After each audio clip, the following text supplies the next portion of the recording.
একজন জেনাকারী পুরুষ বিবাহের পূর্বে ভিন নারীর সাথে অবৈধ কর্ম যে করেছে, সেই জেনাকার পুরুষ, সেই ছেলেটা, তুমি মনে রাখবা আল্লাহ তাআলা বলে তোমার কপালে আরেকটা ব্যভিচারী নারী, আরেকটা জিনাকারী নারী এবং অথবা কোনো মুশরিক আল্লাহর দুশমন ছাড়া এরকম ভালো কোনো নেককার নারী মিলবে না।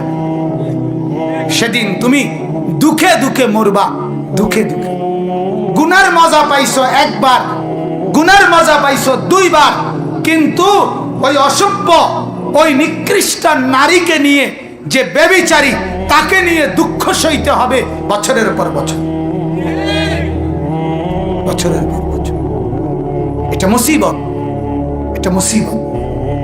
আল্লাহ তাআলা বলেন, এরপর আল্লাহ তাআলা বলেন ওয়াজানিয়াতু লা ইয়ানকিহুহা ইল্লা জানিন আও মুশরিক।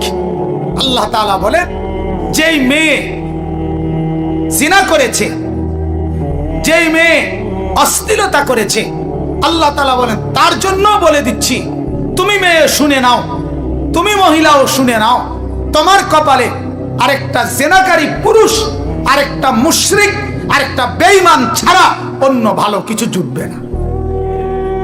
এরপরের কথা আরো সাংঘাতিক। এই আয়াতের মধ্যে আল্লাহ তাআলা বলেন ওয়া হুররিমা যালিকা আলাল মুমিনিন, যে মুমিন, আল্লাহ বলে ও দুনিয়ার তোমরা যারা ঈমানদার পুরুষ, তোমরা জেনে বুঝে কোন জিনাকারী নারীকে বিবাহ করা তোমাদের জন্য হারাম।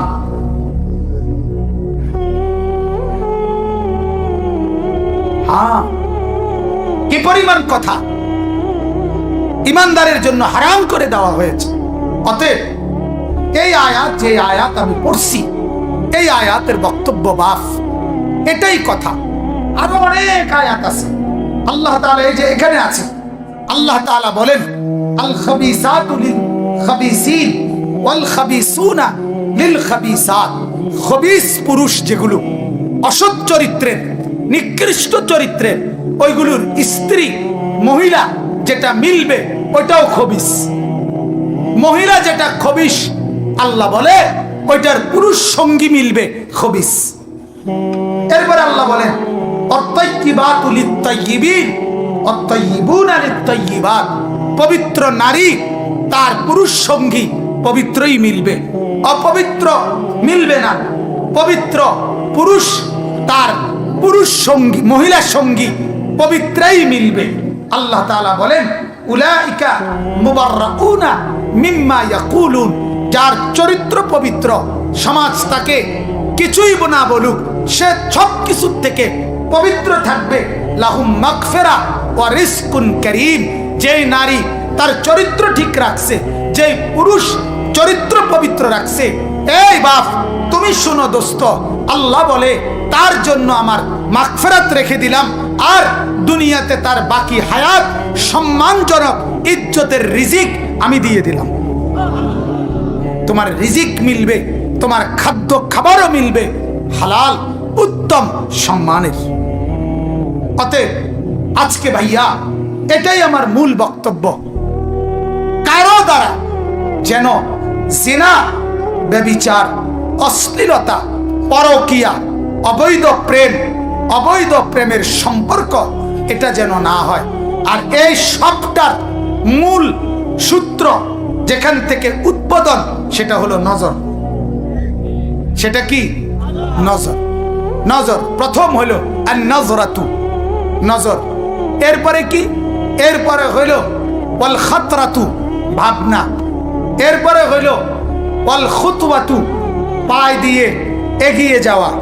এরপরে কি? ওয়াল খাতিআতু, সরাসরি গুনাহ, গুনাহ করে ফেলা।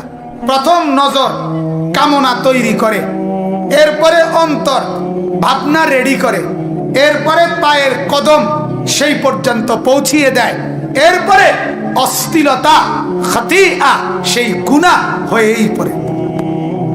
এজন্য প্রথম কি বলেন না? প্রথম কি? নজর। প্রথম শুরু হইল নজর।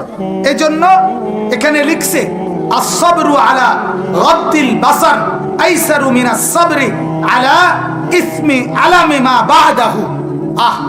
বলছেন বুজুর্গরা, শোনো, নারীকে না দেখে চোখ যদি নামাইয়া রাখো তাইলে যেই কষ্টটা হবে এটা সহ্য করা যদ্দূর সহজ, তিনি বলেন এটা অনেক সহজ।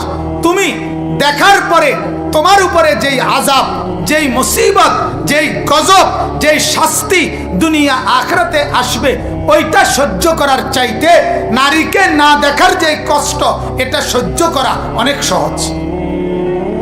না দেখলে কিছুক্ষণ কষ্ট লাগবে, দেখলাম না, মন চাচ্ছিল, এটা একটু পরে মিলায়া যাবে, কিন্তু দেখার পরে তোমার উপরে যেই আযাব গজব আসবে সেটা তো ক্ষণিকেই মিলবে না। আমাদের বাংলাদেশের খতিবে আজম মোনাজেরে জামান আল্লামা নুরুল ইসলাম অলিপুরি দামাত বারাকাতুহুম, তিনি বলেন যে গুনাহের মজা হতে পারে 30 সেকেন্ড, হতে পারে 1 মিনিট, কিন্তু গুনাহের সাজা কি কমপক্ষে হাসরের মাঠে 50,000 বছর জ্বলন্ত গলানো সীসা চোখে ঢেলে দেওয়া। রাস্তার কোনো নারীকে তুমি দেখছো কতক্ষণ? নালে 1 মিনিট, নালে 30 সেকেন্ড, যাইতে যাইতে যে দূর দেখছি এর দূরে তো মজা পাইলাম 30 সেকেন্ড দেখার মজা পাইলাম 1 মিনিট, কিন্তু সাজা কদ্দূর? হাসরের ময়দান 50,000 বছরের একদিন, যে সেই 50,000 বছরের একদিনে আল্লাহর নবী বলছেন সুব্বা ফি আইনাইহিল আনিক ইয়াউমাল কিয়ামা, কিয়ামতের দিন এই 2 চোখে জ্বলন্ত সীসা আগুনে গলাইয়া চোখের মধ্যে ঢেলে দেওয়া। ভাইয়া, রহম করো নিজের উপর। নারী যদি তোমার কামনা হয়, একজন মেয়ের ভালোবাসা, একজন নারীর মহব্বত, এটাই যদি তোমার কামনা হয় তো আল্লাহর কসম, আল্লাহ তাআলা কোরআনে বলছে, হে যুবক, হে পুরুষ, আমি তো সেটা তোমার জন্য হালাল ভাবে স্ত্রীর মাধ্যমে ব্যবস্থাই করে রাখছি, একটু সবর করো। কথা বলেন না কেন? একটু সবর করো। দুনিয়ার কোনো অর্জনও তো চাইবার লগ লগ অর্জন হয় না। তুমি এখন চাইলেই ক্লাস 6 এর ছেলেটা ইন্টার পাস করে লাও। কথা বলেন না? তোমাকে কি একটু সবর করতে হবে কিনা? কথা বলেন? তুমি এখন চাইলেই আপনার ক্লাস 8 এর ছেলেটা ডিগ্রি পাস করে তাইলে দুনিয়া, আপনি চাইলেই এখন 200 তলা বিল্ডিং হয়ে যাক, তো চাইলেই কোনো কিছু দুনিয়ার তো অর্জন হয় না। তাইলে একজন নারীর ভালোবাসা, সেটাও যদি তোমার অর্জন করতে হয় ভাইয়া, একটু সবর করো, একটু সবর করো। আল্লাহ তাআলা কোরআনে বলেন, আমিন আয়াতিহি আন খালাকা লাকুম মিন আনফুসিকুম আজওয়াজান, আমি আল্লাহ তাআলা আমার কুদরতের নিদর্শন, আমি প্রত্যেক পুরুষের জন্য তার শরীরের অস্তিত্ব থেকেই, তার শরীরের অংশ থেকেই তার স্ত্রীকে বানিয়েছি, লিতাসকুনু ইলাইহা। আল্লাহ বলে, কেন বানাইছি জানো? স্ত্রী যেন তুমি অন্তরের সমস্ত প্রশান্তি, স্বাদ, তৃপ্তি, আরাম এই নারীর থেকে পেতে পারো। তাইলে একটু সবর করলে ক্ষতিটা কি? এজন্য বাপ, আমার মূল কথা এটাই, নজরের হেফাজত। যে ব্যক্তি নজরের হেফাজত করবে, এই মোবাইলে অশ্লীল ছবি দেখো না, গুনার দৃশ্য দেখেন না, নর্তকীর নাচ দেখেন না, উলঙ্গ ছবি দেখেন না, নাচ গান দেখেন না। আপনারাও বাপ চাচারাও টেলিভিশনের নাচ গান দেখেন না, চায়ের দোকানের নর্তকী দেখেন না, নাচ গান দেখেন না, রাস্তার বেহায়া মেয়েকে দেখেন না। যদি 1,00,000 যুবক, যদি 100 যুবক রাস্তার চোখ নিচের দিকে নামায়, তখন ওই বেহায়া, ওই অসভ্য মহিলা বলবে, আরে পাউডারও মায়ের, ফেয়ার এন্ড লাভলিও মায়ের, মেকআপ বক্সও মায়ের, এত ডলা ডললাম, কেউ তো চায়ও না, কেউ তো সেফও মারে না, থুতুও ফেলায় না। তখন সে নিজেই ঘরবন্দি হয়ে যাবে। এই জন্য নজরের হেফাজত। কিসের হেফাজত বলেন না ভাই? সবাই বলেন কিসের হেফাজত? যার নজর মাহফুজ, তার লজ্জাস্থানও নিরাপদ।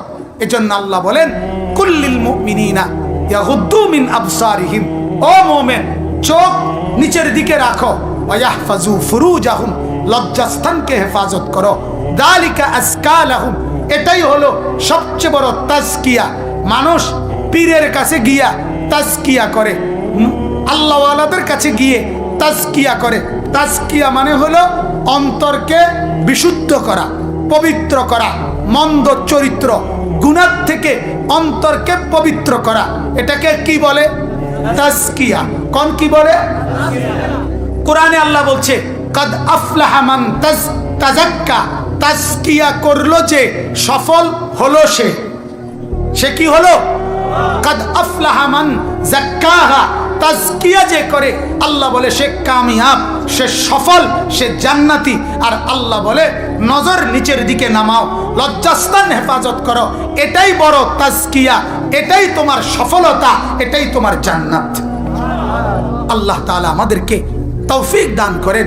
অনেক যুবক মাশাআল্লাহ, ভাই বন্ধু পায়ে ধরে হাতে ধরে বলি, আল্লাহর ওয়াস্তে তোমাদের কাছে অনুরোধ আমার, বিশেষভাবে নজর হেফাজত করো।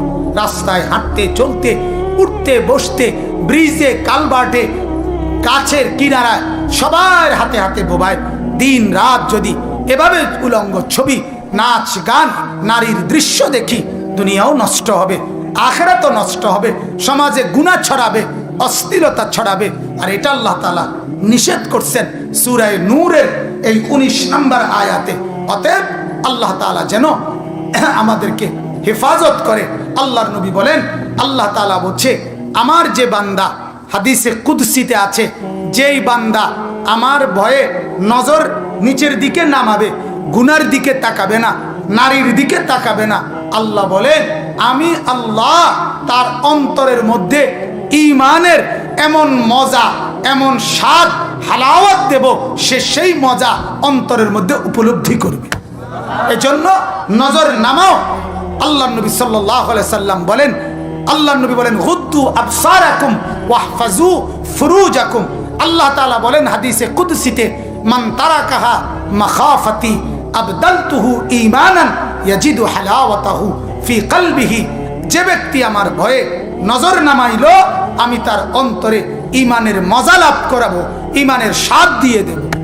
অতএব আজকের বক্তব্য এটাই, জিনা, ব্যভিচার, অস্থিরতা যেন আমাদের দ্বারা না হয়, নারীকে কেন্দ্র করে কোনো গুনাহ যেন না হয়। আর এক্ষেত্রে সবচেয়ে বড় মাধ্যম চোখের হেফাজত। কিসের হেফাজত? কিসের হেফাজত? আবার বলেন না, কিসের হেফাজত? অতএব মোবাইলের গুনাহ, রাস্তার গুনাহ, অস্থিরতার গুনাহ এটা যেন হয় না হয়। আল্লাহর নবী বলছেন রাস্তায় যদি চলতে হয়, রাস্তায় যদি দাঁড়াইতে হয়, রাস্তায় যদি বসতে হয়, রাস্তায় যদি অপেক্ষা করতে হয়, নবীজি বলছে তোমাদের জিম্মাদারি হলো গদ্দুল বাসার, চোখ নামায়া রাখা, কাফুল আযা, ময়লা, খারাপ অথবা ক্ষতিকর জিনিস সরাইয়া দেওয়া, রদ্দুস সালাম, সালাম দিলে জবাব দেওয়া। 1 নম্বরে বলছে রাস্তায় হাঁটতে চলতে, রাস্তায় বসতে, অপেক্ষা করতে প্রথম দায়িত্ব হলো চোখ নামানো। কি নামানো বলেন না?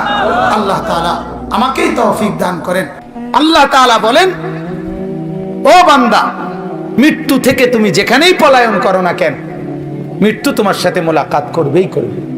তুমি দেখা করতে হবে না, সেই তোমার সাথে দেখা করবে। তুমি মৃত্যুকে ডাকতে হবে না, মরণ তোমাকেই ডেকে নিয়ে আসবে। মরণ নিজেই তোমার সাথে দেখা করবে, সেই তোমাকে কবরে আনবে, তুমি আসতে হবে না।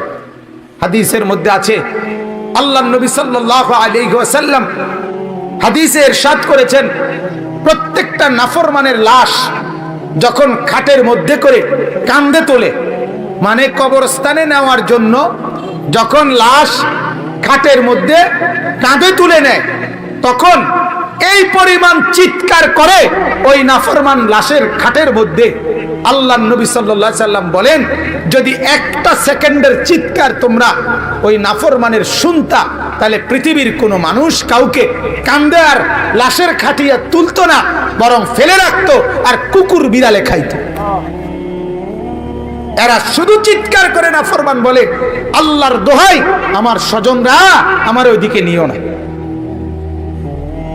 ওই কবরে আমারে নিও না, নিও না, আমারে ওখানে নিও না, আমারে নিও না। হায় তোমরা আমারে কই নিচ্ছ? তোমরা না আমার স্বজন, তোমরা না আমার সন্তান। গতকালকের আগের দিন আমি এক মসজিদে আসরের নামাজ পড়ছি, তো মসজিদের পাশে কবরস্থান। এই কবরস্থানে আপনার আমার পরিচিত, আমার মাদ্রাসার সামনে। তো মসজিদের যে অজুর জায়গাটা, কবরস্থানের ওয়ালটা ঘেঁষা অজুর জায়গা। তো কবরের কবরস্থানের ভিতরে একটা কবর আপনার, আমি নিজে ওনার জানাজায় ছিলাম। উনি ইটালি প্রবাসী, অনেক সম্পদওয়ালা, অনেক মালওয়ালা ছিল। উনি মারা গেছেন, ওনার দাফন হয়েছে এটার ভিতরে। আহা, আমি দেখলাম, অনেকক্ষণ তাকায় রইলাম এই ওযু করতে বসে। ওনার এই ট্যাংরা বেড়া দিয়া কবরটার মধ্যে, ওই যে ফাঁক ফাঁকওয়ালা বেড়া বানায় না, এরকম বেড়া দিয়া আপনার কবরটার মধ্যে আছে। আর এই পুরাটা কবরের এই জায়গাটা এই পরিমাণ আগাছা, পাতা লতা পাতা ভরা রয়েছে।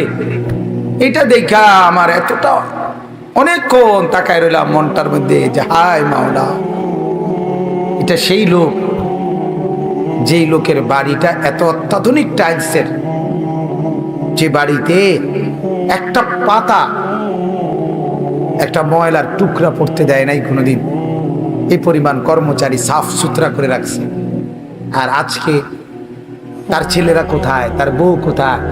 ঈদ গেল, ঈদের পরের দিন, পরের দিনের পরে দ্বিতীয় দিন, কোথায় ঈদ? তারা তো ঈদের আনন্দ করতেছে, বিবি বাচ্চা। আর এই লোকের কবরের উপরে এই পরিমাণ লতা পাতায় ঘেরা। হায়, একটাবার তো কেউ দেখতো আসলো। 3 সন্তান, 2 বেটার, 3 জন ইটালি। এর নাম দুনিয়া।